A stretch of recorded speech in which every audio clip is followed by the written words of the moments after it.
ప్రజలారా, మా YouTube channel, నా పేరు రాజు. నిన్న శాసన మండలిలో లోకేష్ గారు ఏం మాట్లాడినారు, లోకేష్ గారు వైసీపీ లోకేష్ గారి మధ్య యుద్ధం నడిచింది. ఒకరు అడిగిన ప్రశ్నలకు వాళ్ళు ఏమి అనేది చూద్దాం. అలాగే లోకేష్ గారికి గురించి వైసీపీ వాళ్ళు కూడా గట్టిగానే షాక్ ఇచ్చారు. సూపర్ 6 అమలు చేయలేదని, ఇంకా చాలా కరెంటు ఛార్జీలు తగ్గించలేదని, గ్రామాలలో వసతి సౌకర్యాలు లేవని, రోడ్లు మేము వస్తే రోడ్లు వేస్తామని అది వేయలేదని, రైతు బంధు వేయలేదని, తల్లి వందనం అమౌంట్ వేయలేదని వైసీపీ వాళ్ళు అడిగిన ప్రశ్నలకు కూడా లోకేష్ గట్టిగానే సమాధానం ఇచ్చాడు. ఒకసారి మనం జరిగిన విషయాలు ఏదో ఒకసారి విన్న తర్వాత మళ్ళీ మనము తెలుసుకున్నామా, మాట్లాడదాం. సాక్షిగా నా తల్లిని అవమానించారు అధ్యక్ష, అది గుర్తుపెట్టుకోండి. గౌరవ సభతో వస్తాడు, నా తల్లిని అవమానించారు. ఈ రోజు మీరు కావాలని పోస్టులు కూడా అక్కడ పెడుతున్నారు.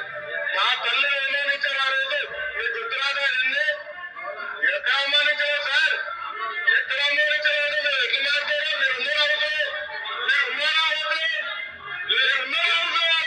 కూర్చోండి. నా తల్లిని అవమానించారు.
జగన్మోహన్ రెడ్డి గారు కాకుండా 10 మంది ఉన్నారు, రాలేదు.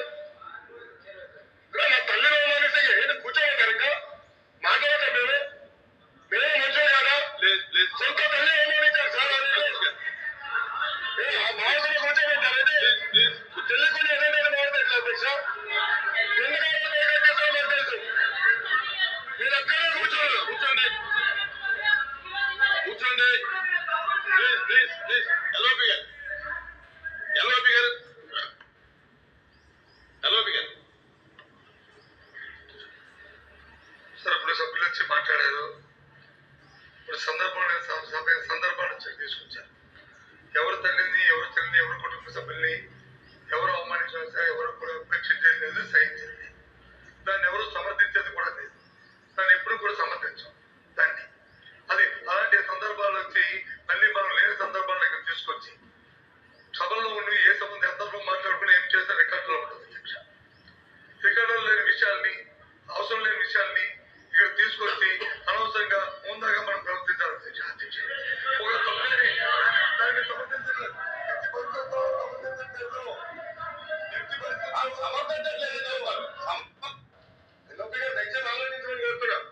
ఆ రోజు సమర్థించారు, టికెట్ ఇచ్చారు, ఓడిపోయారు ఆ వ్యక్తి. దానికనే ఏమంటారు అధ్యక్ష? సో దయచేసి ఆనాడు చంద్రబాబు నాయుడు గారు 2.5 సంవత్సరాలు గుర్తున్నంత వరకు అధ్యక్ష 2.5 years హౌస్కి వెళ్ళారు. దాని తర్వాత ఎప్పుడైతే మా తల్లిని అవమానించారో అప్పుడే బయటకు వచ్చి వీడియోలు ఉన్నాయి. ఎవరేం చేశారో తెలుసు. రాష్ట్ర ప్రజలు ఆనాడు చూశారు. అన్ని బయట ఉన్నాయి అధ్యక్ష. వాళ్ళు ఎందుకు సమర్థిస్తారు రాకుండా అర్థం అవట్లేదు. ఇదేనండి లోకేష్ గారు తన తల్లిని అవమానించారు.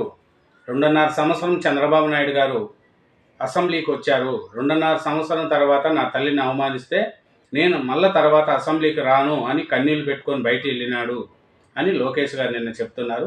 జగన్మోహన్ రెడ్డి గారు వచ్చిన 6 నిమిషాలు కూడా అసెంబ్లీలో కూర్చోలేకపోయారు.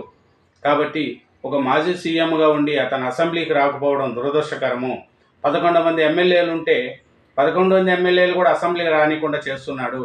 ఆ రోజు చంద్రబాబు నాయుడు గారు 2.5 సంవత్సరం ఉండి వెళ్ళిపోయాడే తప్ప ఎమ్మెల్యేలందరినీ అసెంబ్లీకి పంపించారు. కానీ చంద్రబాబు నాయుడు గారు ఒకరు రాలేదు 2.5 సంవత్సరం తర్వాత. కానీ అసెంబ్లీలో ఎమ్మెల్యేలు అందరూ వచ్చారు. అచ్చెన్నాయుడు గారిని ఏం మాట్లాడినారు, భారీ శరీరం పెరిగింది, నీకు బుద్ధి లేదు అని అన్ని మాటలు కూడా మనకు గుర్తున్నాయి.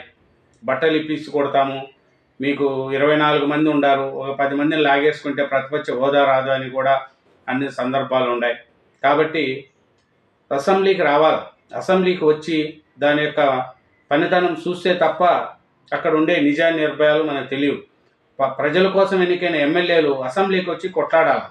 జగన్మోహన్ రెడ్డి గారైనా సరే, ఇంకొకరైనా సరే అసెంబ్లీకి వచ్చి కొట్లాడితేనే మంచి జరుగుతుందని మనం అనుకుంటున్నాం. ప్రతి ఒక్క ఎమ్మెల్యే కూడా రావాలి, చేయాలి. నిన్న శాసనమండలిలో లోకేష్ గారి యొక్క ఎట్లా గట్టిగా మాట్లాడినాడు, వైసీపీ వాళ్ళకి గట్టిగా సమాధానం ఇచ్చారు, వైసీపీ వాళ్ళు కూడా వాటికి తగినట్టు సమాధానం ఇచ్చారు. ఇదేనండి నా యూట్యూబ్ ఛానల్. సబ్స్క్రైబ్ చేయండి, నా వీడియోను లైక్ చేయండి. Thank you.